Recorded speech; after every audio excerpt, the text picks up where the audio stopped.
शांति सुनिए। प्रश्न ही उल्टा था, तो उस उल्टे प्रश्न को सही करने का प्रयास हुआ है। और अभी तो आपने आधा ही उत्तर सुना है, पूरा सुनेंगे तो संभवतः पिछला इतिहास याद आने लग जाएगा। महोदय, माननीय सदस्य ने बहुत महत्वपूर्ण मुद्दे की ओर ध्यान आकर्षित किया है और सरकार इसको लेकर के पहले से ही अवेयर थी।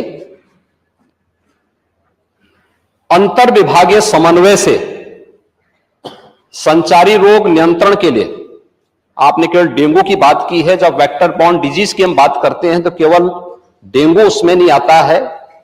वर्मा जी, आप तो चिकित्सा शिक्षा के मंत्री रहे हैं ना, तो केवल डेंगू नहीं आता उसमें, मलेरिया भी है, चिकुनगुनिया भी है, कालाजार भी है। इन सभी से संबंधित वेक्टर बॉर्न डिजीज हो या फिर वाटर बॉर्न, जल जनित हो या फिर विषाणु जनित कोई भी बीमारी हो, इनके उपचार के लिए सरकार के स्तर पर एक समन्वित प्रयास किया गया है। और उस समन्वित प्रयास को ही हम लोगों ने संचारी रोग नियंत्रण का एक विशेष अभियान, वर्ष में 3 बार चलता है ये कार्यक्रम, जिसमें पहले 15 दिन संचारी रोग के लिए अवेयरनेस के साथ साथ अंतर विभागीय समन्वय से स्वास्थ्य विभाग नोडल विभाग होने के नाते सभी अन्य विभागों के साथ समन्वय के माध्यम से इन कार्यक्रमों को नियंत्रित करता है।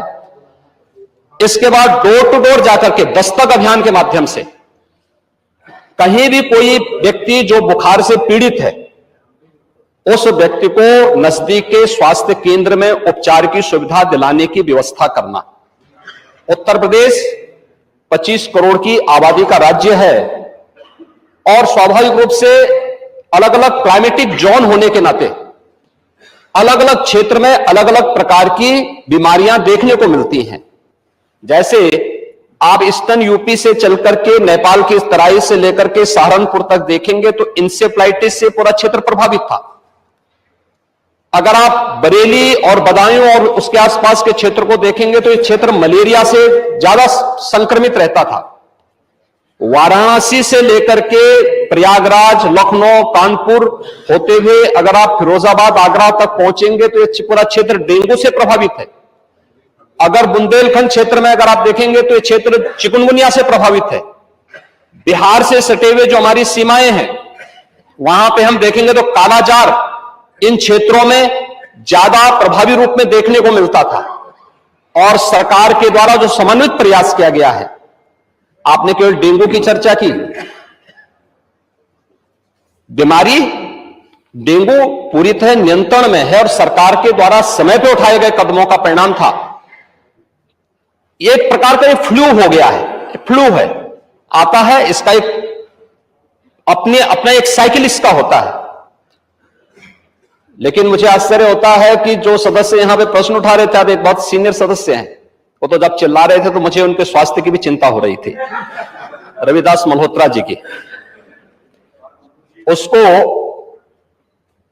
आपने जो बात कही है वह ब्लड ट्रिप नहीं था, उसको प्लेटलेट्स कहते हैं, ठीक है ना, प्लेटलेट्स कहते हैं।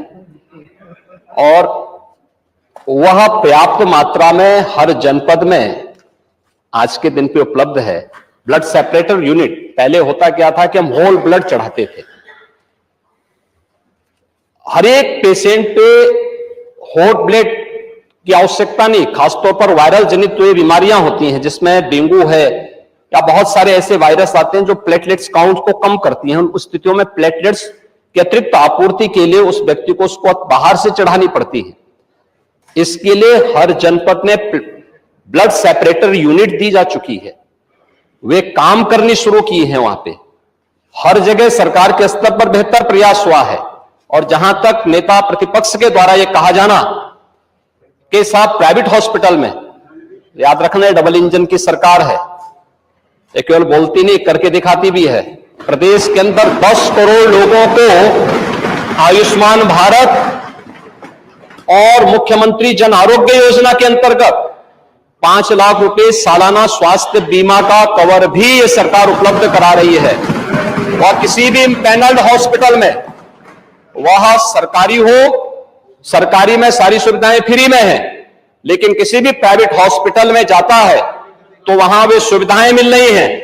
और ये पूरा सदन गवाह है कि हर माननीय सदस्य को इस सदन के द्वारा अपनी निधि से ही 25 लाख रुपए सालाना देने का अधिकार दिया गया है।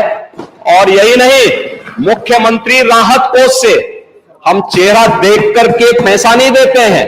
कोई भी व्यक्ति जो भी आवेदन करता है, कोई भी पीड़ित हो, उसकी जाति, उसका मत, उसका मजहब नहीं देखा जाता है, बल्कि वो पीड़ित राज्य का नागरिक है। उसको प्रदेश में, देश में या दुनिया में जहां कहीं अच्छी स्वास्थ्य की सुविधा मिलती है, और सुविधा के लिए मुख्यमंत्री राहत कोष से भी हम पैसा देने में कोई कोताही, तमाम मान्य सदस्य विपक्ष में बैठे हुए हैं, वो हर व्यक्ति इस बात को कह सकता है। उनके प्रस्ताव आते हैं बिना किसी भेदभाव के, हमने उसके लिए भी धनराशि उपलब्ध कराई है।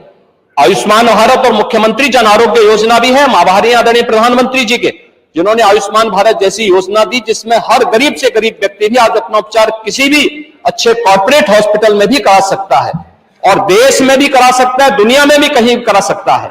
हर वर्ष की सुविधा उसको मिली है। मुख्यमंत्री जन आरोग्य योजना की सुविधा भी उसे दी गई है। इसके अलावा माननीय विधायकों को भी 25 लाख रुपए तक खर्च करने का अधिकार दिया गया है, और इसके साथ ही मुख्यमंत्री राहत कोष भी उसके लिए उपलब्ध है। इसलिए समस्या केवल इस बात की नहीं कि हम समस्या के समाधान की ओर जाएं, समस्या केवल हर मुद्दे का राजनीतिकरण करके समाज में अव्यवस्था पैदा करना, लोगों में असंतोष पैदा करने का जो कुत्सित प्रयास किया जाता है, वो तो कोरोना कालखंड में भी लोगों ने देख लिया था, जब आप लोग बहका रहे थे लोगों को कि वैक्सीन मत लगाना, ये मोदी वैक्सीन है, और लोगों को गुमराह कर रहे थे। परिणाम क्या है? मोदी जी के शासनकाल में, उनके मार्गदर्शन में हमारे वैज्ञानिकों के द्वारा बनाई गई दोनों वैक्सीन दुनिया की सबसे प्रभावी वैक्सीन है। दुनिया के अंदर तमाम देशों में कोरोना महामारी के मामले बढ़ते हुए दिखाई दे रहे हैं। भारत में कोरोना कंट्रोल है, और उत्तर प्रदेश में भी पूरी तरह नियंत्रण में है, कहीं कोई समस्या नहीं है। सरकार आपके द्वारा उठाए गए मुद्दों पर पूरी तरह सतर्क है, और अब तो इसके मामले वैसे भी समाप्ति की ओर है।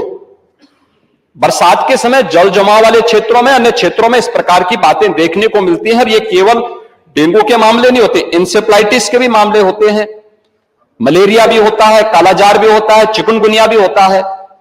तो आपकी जानकारी के लिए, हो सकता है कि काफी दिन हो गए मंत्री पद से हटे हुए, तो आप भूल गए होंगे, तो आपके संज्ञान में लाने के लिए हमने दिया था। इधर रहते तो हो सकता है कि कुछ लॉलीपॉप मिल भी जाता, लेकिन वहां रहकर के वो कभी नहीं मिल रहा। मैंने माननीय नेता प्रतिपक्ष को सुना, माननीय राजीव वर्मा जी को सुना, माननीय मंत्री जी को सुना।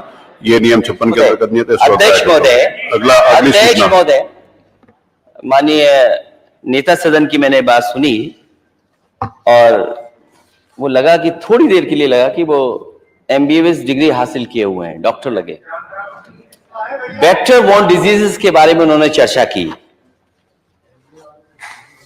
मैं केवल 2 घटनाएं बताना चाहता हूं राजधानी लखनऊ की, और इनकी सरकार की नाकामी, इनके हॉस्पिटल्स की व्यवस्था, डॉक्टर्स का इंतजाम। एक पूर्व सांसद, वो बता चुके, वो भी भारतीय जनता पार्टी के, बोल चुके, भारतीय जनता पार्टी पूरी, तो भारतीय जनता पार्टी के, वो हमारे दल के नहीं, पूर्व सांसद भारतीय जनता पार्टी के, वो अपने बेटे को लेकर के आते हैं। उनके बेटे को ये जानकारी मिलती है कि इसका इलाज अगर जल्दी नहीं हुआ तो जान नहीं बचेगी। वो एक अस्पताल से दूसरे अस्पताल भागे, और इलाज के लिए वो एडमिट नहीं करा पाए, और उनके बच्चे की जान चली गई। इसका जवाब क्या है डबल इंजन की सरकार के पास? और दूसरा, PGI से लोहिया संस्थान KGMU 9 घंटे एम्बुलेंस में बच्चा बना रहा, 9 घंटे, और उसकी जान नहीं बची। ये डबल इंजन की सरकार। ये सरकारी संस्थाओं को इसलिए नहीं मजबूत कर रहे हैं क्योंकि ये प्राइवेट संस्थाओं को बढ़ावा देना चाहते हैं। आज पूरे उत्तर प्रदेश में सरकारी संस्थाओं में गरीब का इलाज नहीं है।